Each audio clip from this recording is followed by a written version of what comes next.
Good afternoon.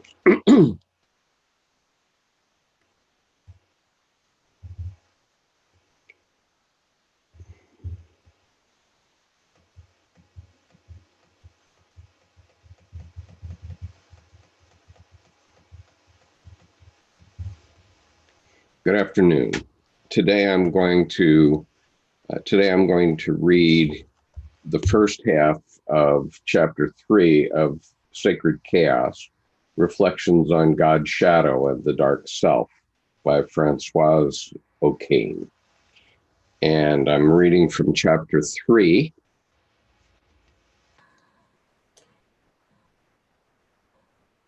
So I'll be reading the first half. This is a behind the scenes reading.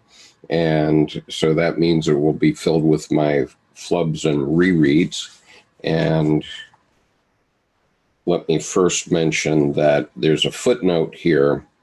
In what follows, I am using the contrast cosmos-chaos in the sense given to it by Mircea Eliade's The Sacred and the Profane, i.e. as equivalent to that between profane and sacred. And let me also mention, as you probably know from Jungian psychology, that the term self is also sometimes referred to as,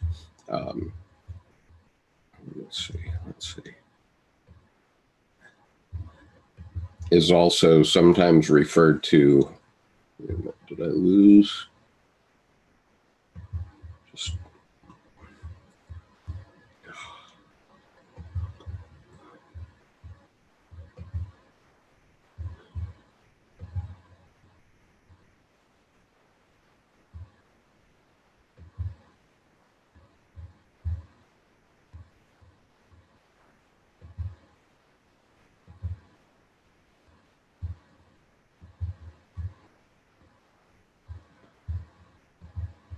Somehow it seems I've lost the YouTube channel, so one moment while I try to...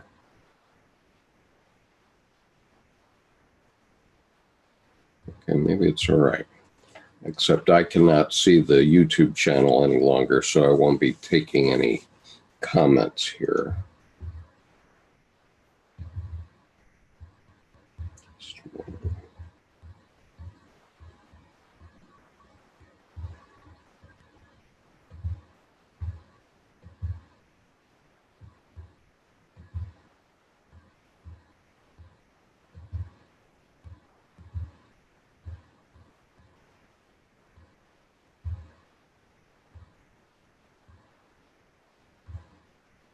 Okay, apparently I am live, so I'm going to go ahead and I will see your comments, it seems, and I'll have to clean this up later. So this is a rough cut live stream behind the scenes reading. I'm reading from Sacred Chaos, Reflections on God's Shadow and the Dark Self by Françoise O'Kane. And I'm reading from a chapter of the book, the first half of the chapter of the book, entitled The Life Ritual.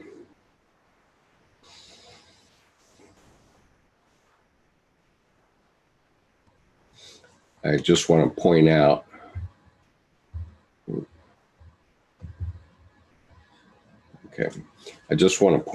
that in Jungian psychology, the term self is also synonymous with the term the God image and with the greater personality. So when you hear the term self, you know what we're talking about. Chapter 3, The Life Ritual. Because the self is endowed with a numinous nature, to relate to it, one must enter into the religious dimensions of being. It is both within and outside the ego, constituting a field of psychic energy and transcending individual life. At a more psychological level, the self knows. It is the archetype that may provide the individual with meaning and a place in the cosmos.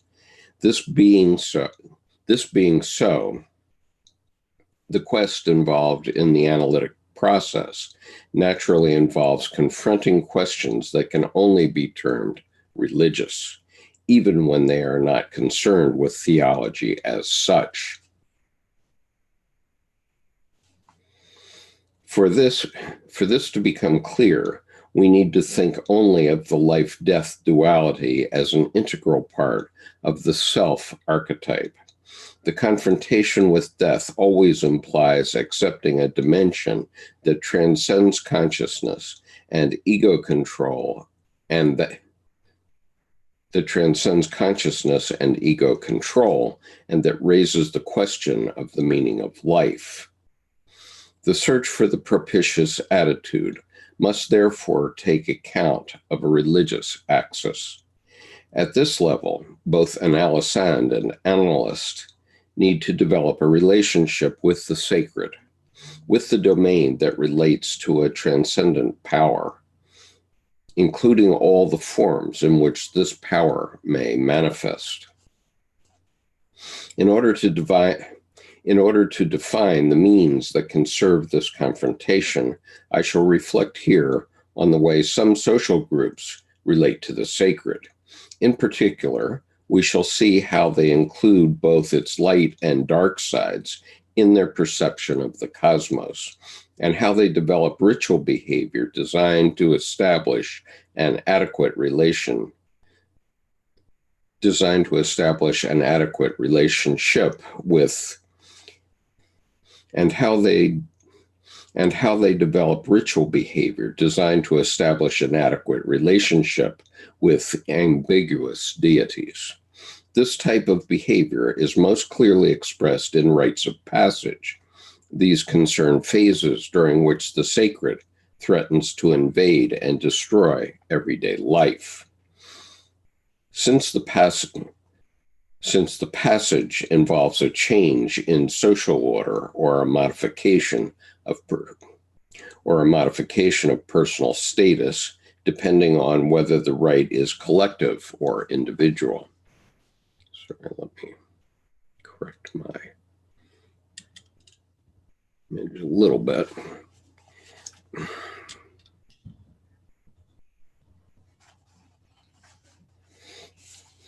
There exists parallels between this type of ritual behavior and the manner in which individuals may affect psychic transitions.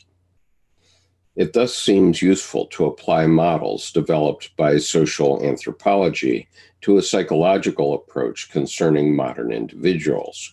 But first, we may view the problem of the ego-self relation from a more directly psychological perspective and ask what means are available to the ego for confronting the self, both in its positive and its negative dimensions. I could, of course, simply comment on Jung's ideas concerning the confrontation with the unconscious.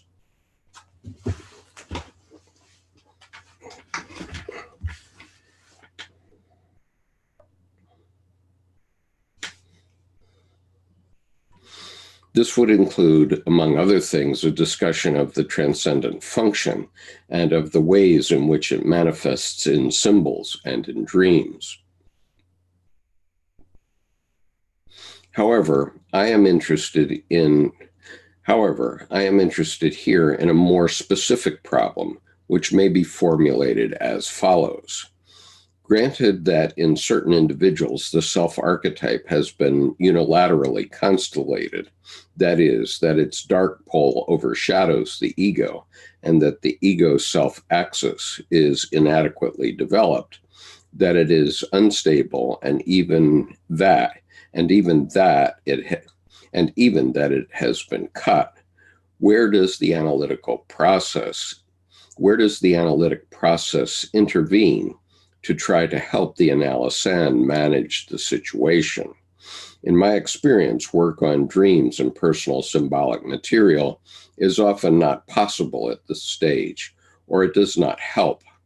In despair, the ego is either cut off from the unconscious or overflowed with negative material. It often cannot relate adequately to the symbols and may refuse to be touched emotionally. In this phase, it may thus be of help to use less personal material, encouraging the ego to step back and letting symbols emerge as a more transpersonal letting symbols emerge at a more transpersonal level. In the same sense, the whole analytical setting must encourage a passage through chaos, see below, into an imaginary world that is closer to deep layers of the collective unconscious.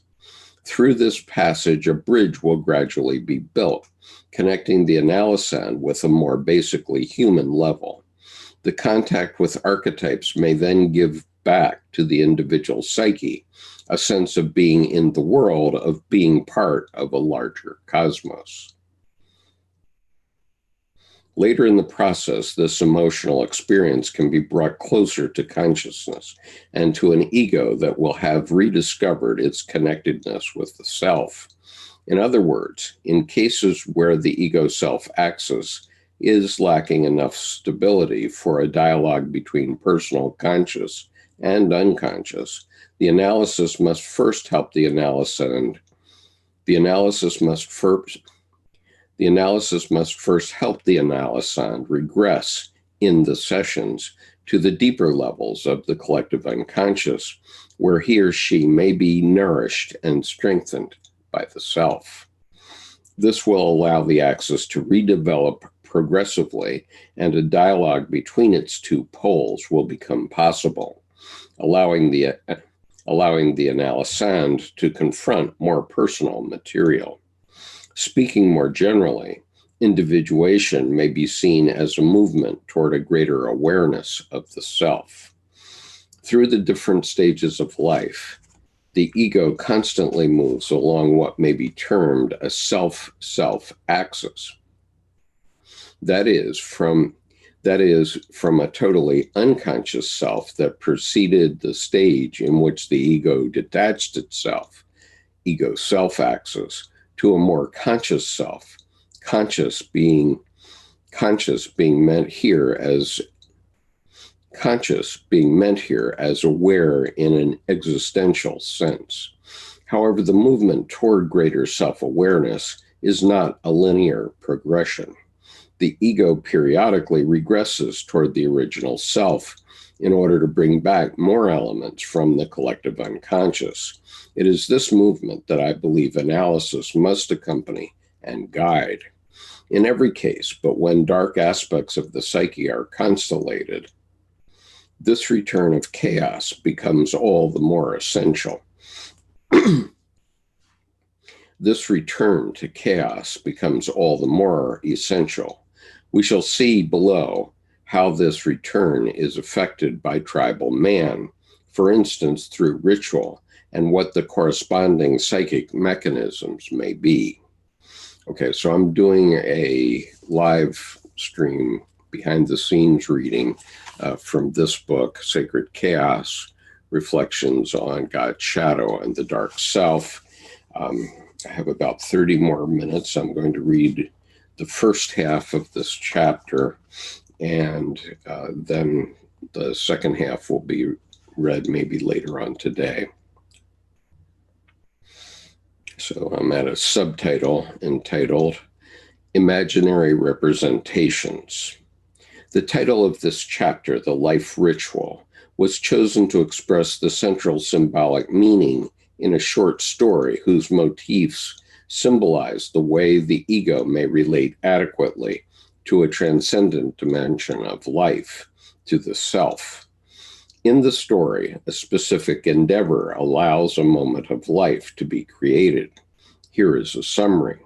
Quote, a teacher working for a short time in a countryside school notices that one of her students, a little boy about 10, does not listen to the lessons. He daydreams and spends his free time writing in a copybook,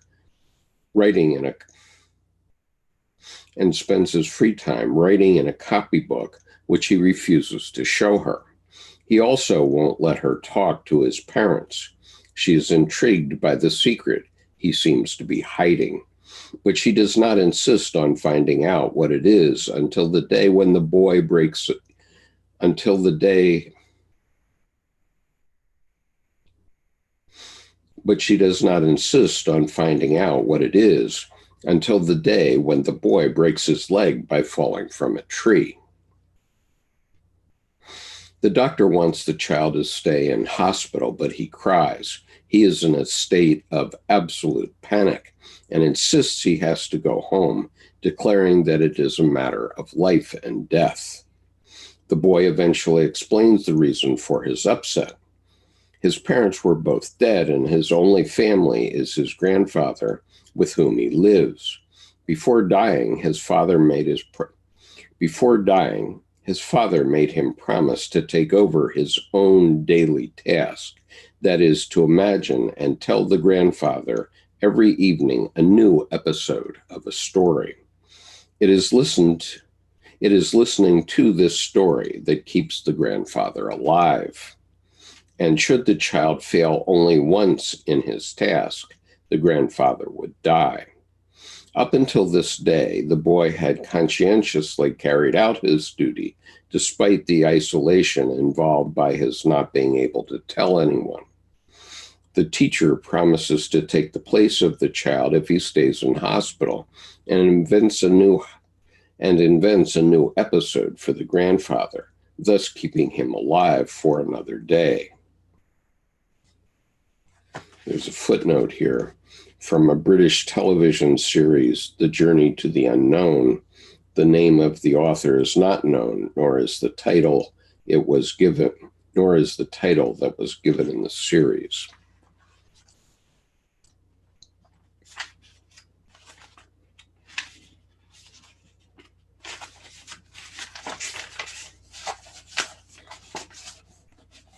Hello, info. Reading on. Clearly, the story has a folktale-like character. And indeed, one may find its pattern as a secondary motif in the index of the types of the folktale by A. Arnn and S. Thompson. There, a person who is about to be taken away by the devil to whom he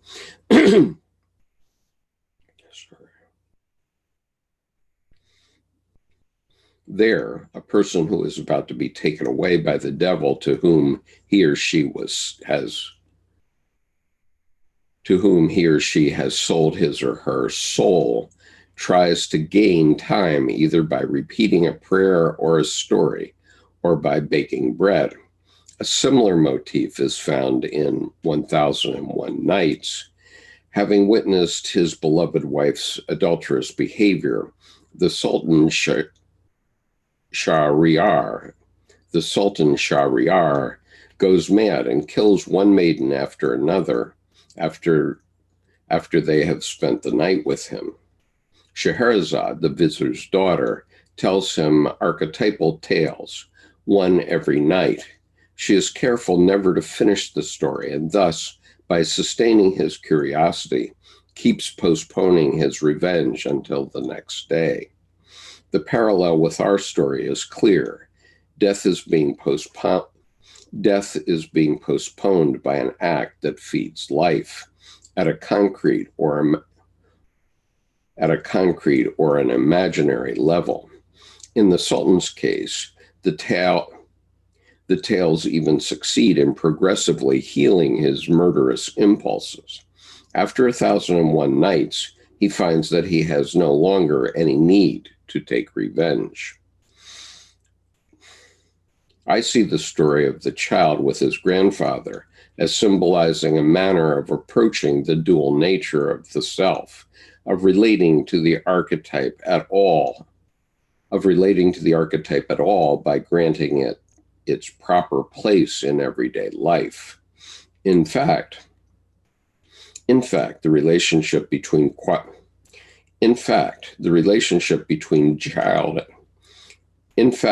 the relationship between child and grandfather, their mutual dependence, and the solutions proposed by the narrative, leave many questions open, but paradoxically, the use of an image to formulate a fundamental question already contains the germ of an answer.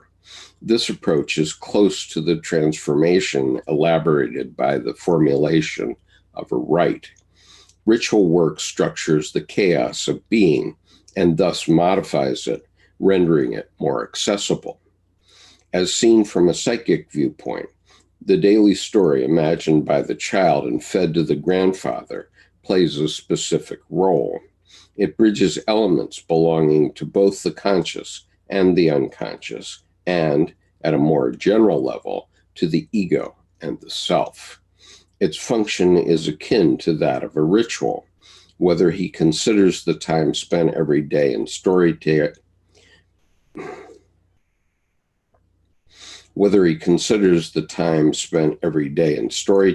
as a rite or not, the child's imagination brings into the grandfather's life elements that can only be collective or superpersonal. His stories have been told before. He cannot invent anything new. They allow the grandfather to remain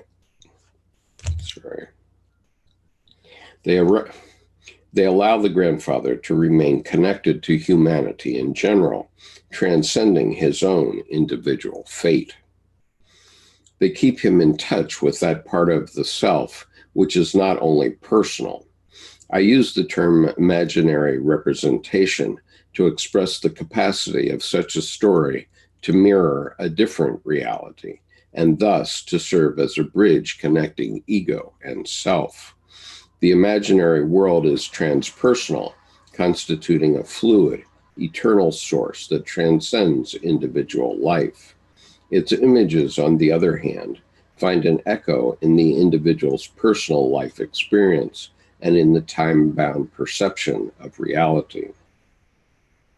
Of course, the word symbol may also be used in this context. The tale told by the child will contain a succession of symbols.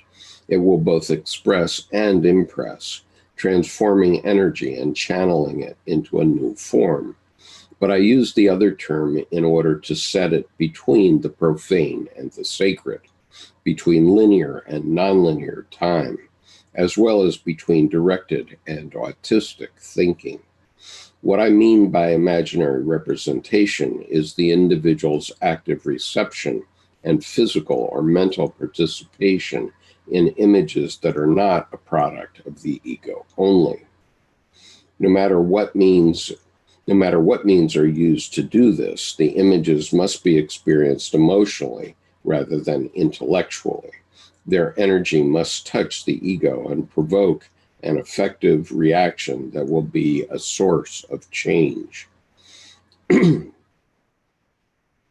We shall see that, for instance, storytelling may work in a similar way.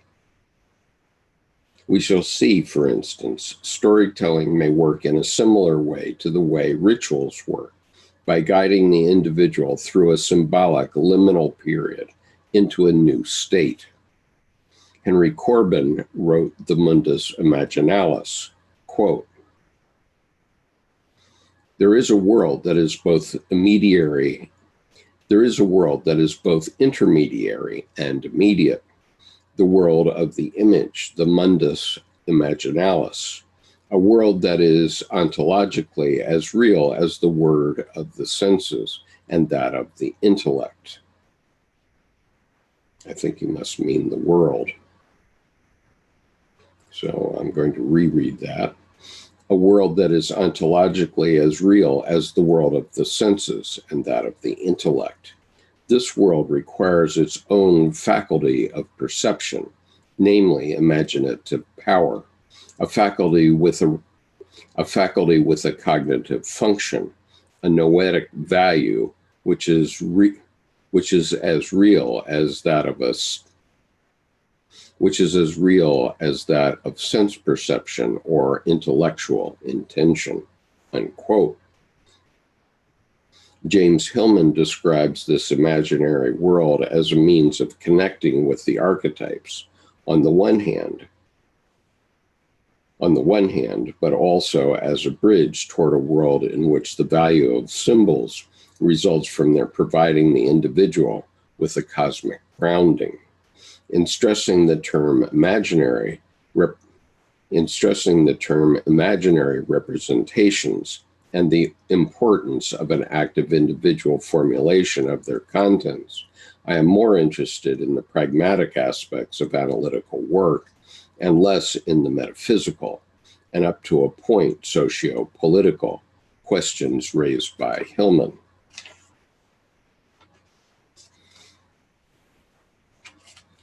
Let us go back to the child and his grandfather.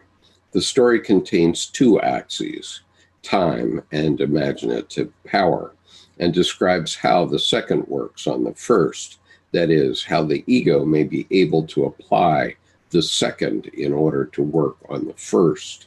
To express this less abstractly, we can say that the child, by adding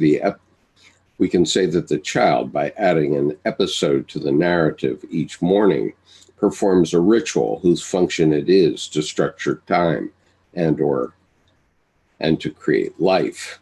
The ritual, made into a tradition by his family, allows a passage from profane personal space. The ritual, made into a tradition by his family, allows a passage from profane personal space to the sacred. By transforming time, creates a moment of life. On the other hand, the story does not mention the possibility of the grandfather living eternally. Should this be the case, the new episode would have to be seen as functioning in a kind of automatic, mechanical manner. The old man would submit passively to his grandson's wish to keep him alive. As I understand it, the grandfather had to be curious enough to want to live until the next episode. He also had to be alive enough, or maybe fed enough by the last episode, to desire another day. Rituals, in fact, act upon linear time, inescapable and quantified, which contains the life-death sequence, by feeding on time, which is qualitative, by deriving nourishment from mythical time. After having examined how the duality sacred profane manifests, it is confronted in ritual. Read that wrong. Let me read it again. After having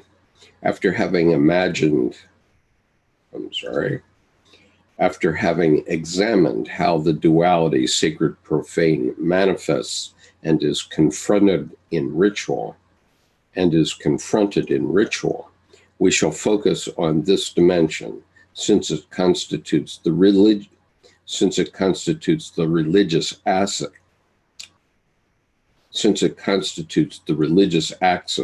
along which a genuinely healing analytic approach must orient itself.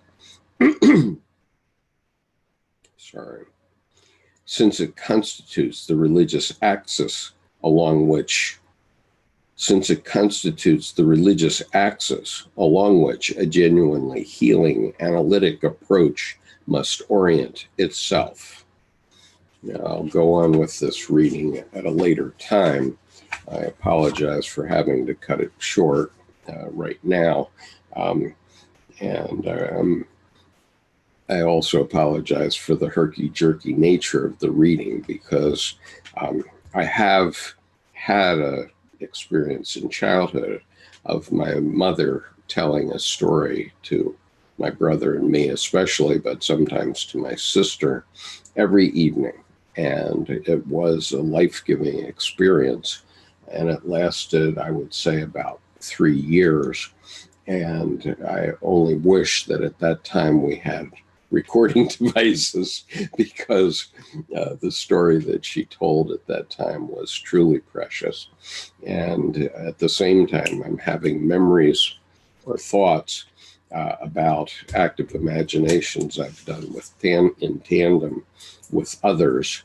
And I'm thinking about how I could do an active imagination with all of you. And as an ongoing story, that would be quite interesting. And so I'm going to have to run out to take care of a errand, but I'll come back and finish this chapter later in the day. And unfortunately, after this live stream is over, I'm going to make it unlisted so that I don't detract from the main channel until it's edited. But anyway, thank you for being here this afternoon, and I'm going to end the session for this moment. And Overdose says, what is profane? What is profane is everything that you see, because profane is the physical world. Sacred is the unconscious or the chaos. So an Info Overdose says, is it fair to say the persona is a product of the ego? Because the ego is what you think you are, and persona is the way you conduct yourself, and you conduct yourself based on what you identify with. I would say yes, that the persona is the mask that you wear to the outside world. And he says, will you save the questions? I will save the questions. So before I disconnect here, I'm going to save this chat, and then I'm going to disconnect, and then I'm going to unlist this session until I can do an edit of it. But let me save the questions. Okay, I think I might have answered them, but anyway, I am going to disconnect for now. Thank you for joining me this afternoon.